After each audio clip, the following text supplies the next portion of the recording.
Welcome back to another episode of Watercolor ABCs. Today we are looking at the letter G, which is glazing. So glazing is basically just adding more layers of color onto dry paint. So I've done a couple squares here. These are shade vermilion, which is kind of like a reddish orange kind of color. So you can glaze in different ways. Sometimes you can just glaze to build up color. So I'm going to get, I don't know if you can see my palette. So my vermilion is right here. Get some of that, yeah. Okay. So I can build up the color. Like right here I just did a light wash of it. Now, one thing to note about glazing is the first layer of paint needs to be completely dry. It's not glazing if it's wet, and then you're doing wet on wet. So you can just build up the color. I'm just going to do the bottom half here. Like maybe you just want a little bit more color. You want to deepen it. I do this a lot when I'm doing florals and stuff. Like I'll do a light wash of a flower, let it dry, and then it usually looks a little flat, so I might want to build up some color. So that's one way. You can also experiment and see what it would look like to put other colors on top of this color. So for instance, let's say I put a yellow on it. A cheat sheet of what my colors are called here. Every brand calls them something different. This is Mission Gold. So this is Permanent Yellow Light, which actually is a pretty common name. And if I put this Permanent Yellow Light over top,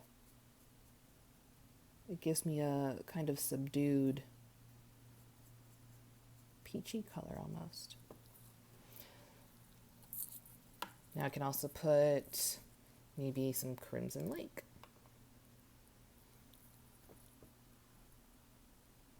On top.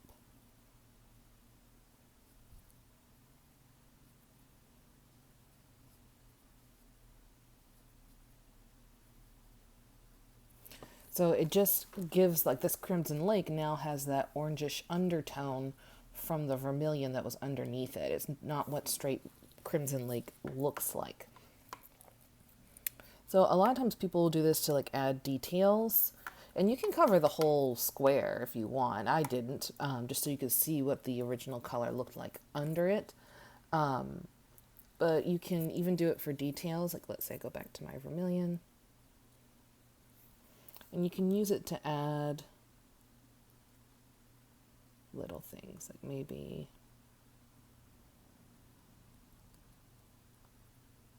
you can like create patterns or something with it.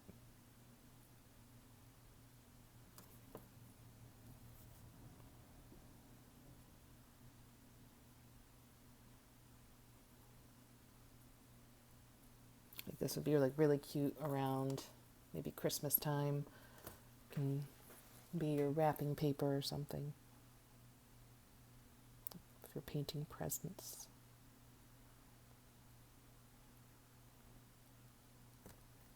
And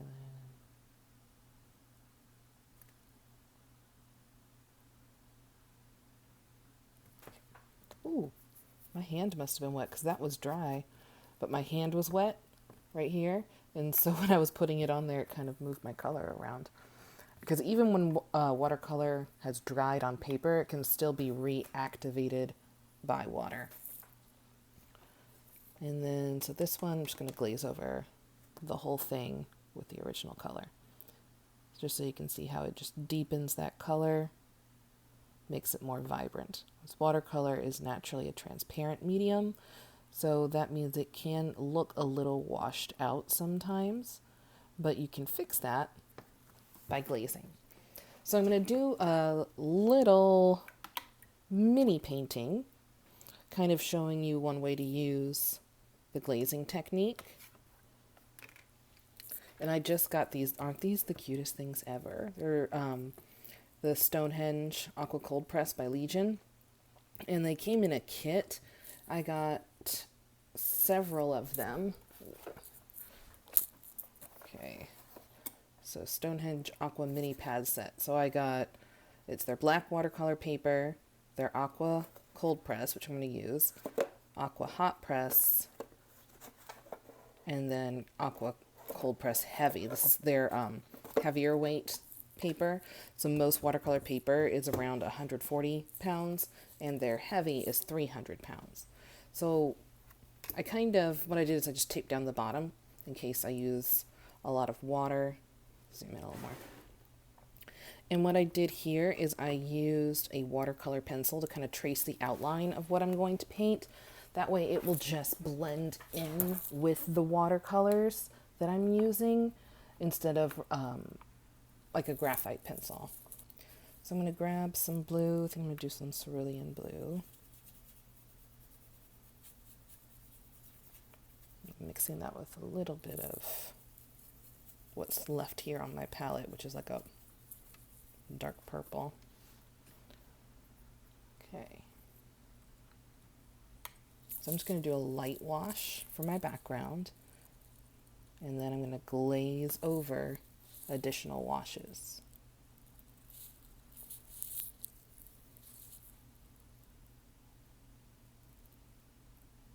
So I'm coming like right up to this watercolor pencil,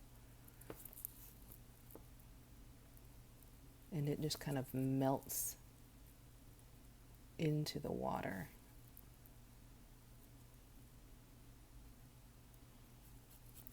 It's my first time using the cold press. I did play around with the black watercolor paper because that's what I really wanted to try. I played around with that a little bit, and I think I posted something on my Instagram, a little painting I did. But I really wanted to try this paper. I had heard a lot of good things about it. And so like these little packs of paper are nice because you can try out all of their paper without having to buy a whole bunch of it in case you don't like it. So far, I like it. I like it a lot. So I can definitely see myself. I might end up buying a whole pad of this. Okay, so now before I can glaze another layer, I've got to let this dry. Alright, so we're back and we're dry. The rest of this I'm just going to do a time lapse of it because all I'm really doing is taking the same color and I'm glazing it over and over, and then I will see you again at the end result.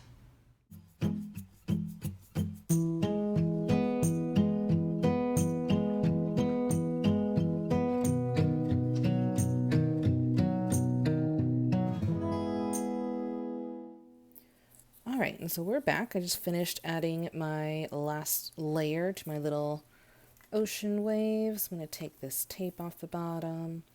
I had taped it down just so like as I was painting it didn't like flap back up on me.